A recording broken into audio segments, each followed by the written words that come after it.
apple croissants, or frequently asked questions about the Bible.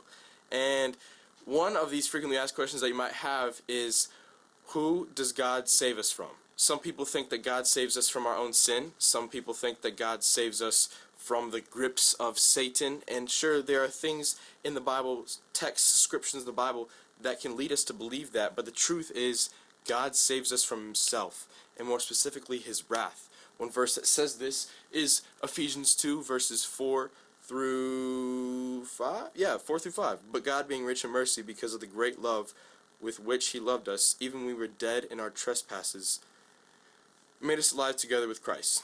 By grace you have been saved. And one way I could rephrase this is, not God saves us from himself, but Jesus saves us from God's wrath. Like we were talking about last week, and then the week before, and probably the week before, and then probably the week before, is how Jesus was the propitiation for our sins, meaning that he turned God's wrath toward us into favor. He was the atonement. Because what ultimately determines who God saves us from is who controls that punishment. Who controls who is punishing us. And Satan does not punish us. It is not that God is paying our ransom to Satan. Some people think of that kind of idea, that God is paying a price to Satan so that he can save us and take us from Satan.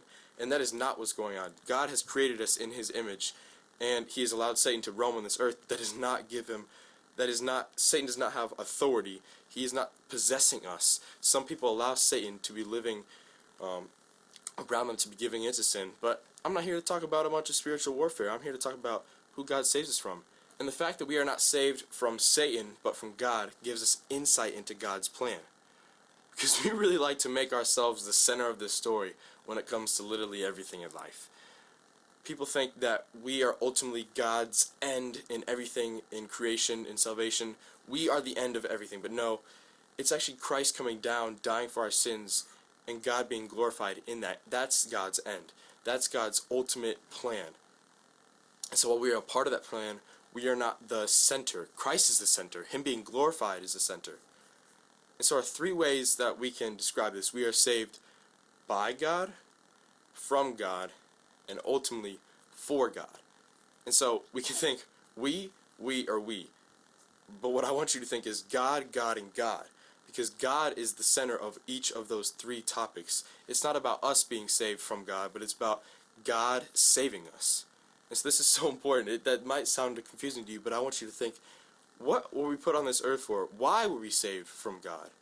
It's to bring glory to him. Again, that's his ultimate end. That's his ultimate plan, is to him, for himself to be glorified. He is a jealous God. So we are not saved from Satan. We're not saved from ourselves. We're saved by God, for God, and from God. So that's important, because God controls everything in this plan, in this ultimate plan that we can't understand because we have human brains and human flesh. And I appreciate that, because I don't want to be smarter than God, and I can't even think about being smarter than God, because we aren't. We'll never be smarter than God.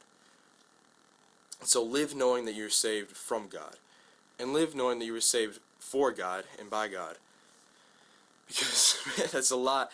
And I keep saying the word God, but that's so good. I would rather just talk about God all day instead of talking about myself.